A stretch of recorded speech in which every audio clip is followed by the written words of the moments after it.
ओम नमः शिवाय। प्रिय भक्तजनों, आज हम रविवार व्रत की कथा का श्रवण करेंगे। रविवार का जो दिन होता है वह सूर्य देव जी का दिन है और ग्रहों का राजा माना जाता है। इन्हें हिंदू धर्म में इन्हें पंचदेवों में से एक माना गया है और इन्हें जीवन में मान सम्मान और सफलता का कारक भी मानते हैं। इस दिन व्रत रख के रविवार के दिन सूरज को अर्घ देने से बहुत से लाभ भी मिलते हैं। इनकी आराधना करने से सेहत और रोग मिटते हैं। सूर्य व्रत और जल अर्पण करने से मनुष्य की सभी मनोकामनाएं पूर्ण होती हैं। शत्रुओं का नाश होता है। मनुष्य पापों से छूटकर मोक्ष को प्राप्त करता है। इस दिन आप सुबह उठकर स्नान आदि करें। उसके बाद सूर्य देव भगवान की पूजा करने के बाद सूर्य देव भगवान को अर्घ दें और फिर इनकी कथा को भी सुनना चाहिए। तो आइए सुनते हैं कथा। प्राचीन काल में एक बुढ़िया माई रहती थी। वह नियमित रूप से रविवार का व्रत करती। रविवार के दिन सूर्य उदय से पहले उठकर बुढ़िया स्नान आदि से निवृत्त होकर आंगन को गोबर से लीपकर स्वच्छ करती। उसके बाद सूर्य भगवान की पूजा करते हुए रविवार व्रत कथा सुनकर सूर्य भगवान को भोग लगाकर दिन में एक समय भोजन करती। सूर्य भगवान की अनुकंपा से बुढ़िया को किसी प्रकार की चिंता व कष्ट नहीं था। धीरे धीरे उसका घर धन धान्य से भर रहा था। उस बुढ़िया को सुखी होते देखकर उसकी पड़ोसन उससे जलने लगी थी। बुढ़िया ने कोई गाय नहीं पाल रखी थी, अतः वह अपनी पड़ोसन के आंगन में बंधी गाय का गोबर लाती थी। पड़ोसन ने कुछ सोचकर अपनी गाय को घर के भीतर बांधना शुरू कर दिया। रविवार को गोबर न मिलने से बुढ़िया अपना आंगन नहीं लीप सकी।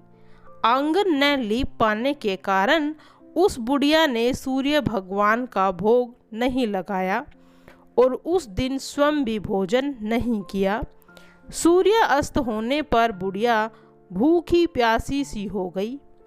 प्रातःकाल सूर्य उदय से पूर्व उस बुढ़िया की आंखें खुली तो वह अपने घर के आंगन में एक सुंदर गाय और बछड़े को देखकर हैरान हो गई।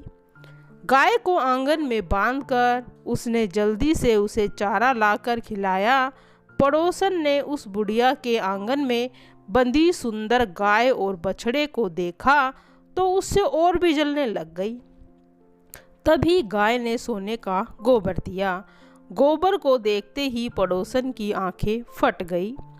पड़ोसन ने उस बुढ़िया को आसपास न पाकर तुरंत उस गोबर को उठाया और अपने घर ले आई तथा अपनी गाय का गोबर वहां रखाई। सोने के गोबर से पड़ोसन कुछ ही दिनों में धनवान हो गई। गाय प्रतिदिन सूर्य उदय से पूर्व सोने का गोबर किया करती थी और बुढ़िया के उठने से पहले पड़ोसन उस गोबर को उठाकर ले जाती थी। बहुत दिनों तक बुढ़िया को सोने के गोबर के बारे में कुछ नहीं पता था। बुढ़िया पहले की तरह हर रविवार को भगवान सूर्य देव का व्रत करती रही और कथा सुनती रही। लेकिन सूर्य भगवान को जब पड़ोसन की चालाकी का पता चला तो उन्होंने तेज आंधी चला दी। आंधी का प्रकोप देखकर बुढ़िया ने गाय को घर के भीतर बांध लिया। सुबह उठकर बुढ़िया ने सोने का गोबर देखा तो उसे बहुत आश्चर्य हुआ। उस दिन के बाद बुढ़िया गाय को घर के भीतर ही बांधने लगी। सोने के गोबर से बुढ़िया कुछ ही दिन में धनवान हो गई। उस बुढ़िया के धनी होने से पड़ोसन बुरी तरह से जल भुनकर राख हो गई और उसने अपने पति को समझा बुझाकर उसे नगर के राजा के पास भेज दिया। सुंदर गाय को देखकर राजा बहुत खुश हुआ। सुबह जब राजा ने सोने का गोबर देखा तो उसके आश्चर्य का ठिकाना न रहा। उधर सूर्य भगवान को भूखी प्यासी बुढ़िया को इस तरह प्रार्थना करते देख उस पर बहुत करुणा आई। उसी रात सूर्य भगवान ने राजा को स्वप्न में कहा, राजन, बुढ़िया की गाय व बछड़ा तुरंत लौटा दो, नहीं तो तुम पर विपत्तियों का पहाड़ टूट पड़ेगा, तुम्हारा महल नष्ट हो जाएगा। सूर्य भगवान के स्वप्न में बुरी तरह से भयभीत राजा ने प्रातःकाल उठते ही गाय और बछड़ा बुढ़िया को लौटा दिया। राजा ने बहुत सा धन भी दिया और अपनी गलती के लिए बुढ़िया माई से क्षमा मांगी। राजा ने पड़ोसन और उसके पति को उनकी इस दुष्टता के लिए दंड दिया। फिर राजा ने पूरे राज्य में घोषणा करवाई कि सभी स्त्री पुरुष रविवार का व्रत किया करेंगे। रविवार का व्रत करने से सभी लोगों के घर में धन धान्य से भर गए। राजत्य के चारों ओर खुशहाली छा गई। स्त्री पुरुष सुखी जीवन यापन करने लगे तथा सभी लोगों के शारीरिक कष्ट भी नष्ट हो गए थे और सभी सुखी रहने लगे थे। प्रिय भक्तजनों, जब भगवान सूर्य देव को जल अर्पित करते हैं तो उस समय किन किन बातों का ध्यान रखना चाहिए, इस बारे में भी जानेंगे। सूर्य देव को जल अर्पित करते समय सुबह का जो समय होता है वह सर्वोत्तम माना गया है। पूर्व दिशा की ओर मुख करके ही अर्घ देना चाहिए। तांबे के लोटे का उपयोग करें। ताज़ा और साफ जल लोटे में भरें। फूल, फल, कुमकुम ये सब वस्तुएं जल में मिलाकर फिर सूर्य देव को जल अर्पित करना चाहिए। जब आप जल अर्पित कर रहे होते हैं उस समय सूर्य मंत्र या गायत्री मंत्र का जाप अवश्य करना चाहिए। सूर्य देव से अपनी मनोकामनाएं व्यक्त करनी चाहिए। अर्घ देते समय सूर्य देव के प्रति सम्मान और विनम्रता का भाव रखना चाहिए। अर्घ देने से पहले स्नान करें, जूते चप्पल न पहने। जल अर्पित करने के बाद उसे नाली में न बहने दें, क्योंकि नाली में बहा गया जो जल है वह हमें कोई भी लाभ प्रदान नहीं करेगा। ओम जय सूर्य भगवान, जय हो दिनकर भगवान। जगत के नेत्र स्वरूपा तुम हो त्रिगुण स्वरूपा। धरती सब ही तव ध्यान। ओम जय सूर्य भगवान, ओम जय सूर्य भगवान।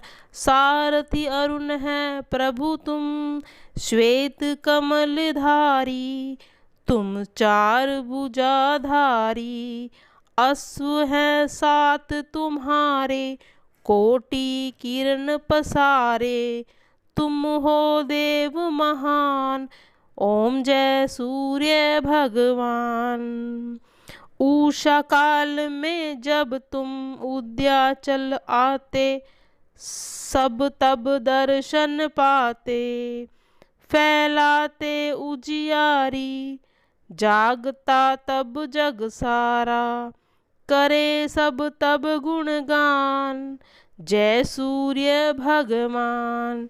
संध्या में भुवनेश्वर, अस्ताचल जाते। गोधुन तम घर आते, गोधूली बेला में। हर घर हर आंगन में, हो तव महिमा गान। ओम जय सूर्य भगवान। देव दनुज नर नारी, ऋषि मुनि वर भजते। आदित्य हर जपते, स्तोत्र ये मंगलकारी। इसकी रचना है न्यारी, दे नव जीवन दान। जय सूर्य भगवान, तुम हो त्रिकाल रचयिता, तुम जग के आधार। महिमा तब अपरंपार, प्राणों का सिंचन करके भक्तों को अपने देते बल बुद्धि ज्ञान। जय सूर्य देव भगवान, भूचर जलचर खेचल सबके हो प्राण तुम्ही, सब जीवों के प्राण तुम्ही। वेद पुराण बखाने, धर्म सभी तुम्हें माने, तुम ही हो सर्वशक्तिमान। पूजन करती दिशाएं, पूजे 10 दिक्पाल तुम, भुवनों के प्रतिपाल। ऋतु में तुम्हारी दासी, तुम शाश्वत अविनाशी, शुभकारी अंशुमान। जय सूर्य भगवान, जय सूर्य भगवान, जय हो दिनकर भगवान। जगत के नेत्र स्वरूपा, तुम हो त्रिगुण स्वरूपा, धरत सब तव ध्यान। ओम जय सूर्य भगवान, जय जय सूर्य भगवान। जय सूर्य देव भगवान तेरी सदा ही जय हो। प्रिय भक्तजनों पर अपनी कृपा दृष्टि बनाए रखना।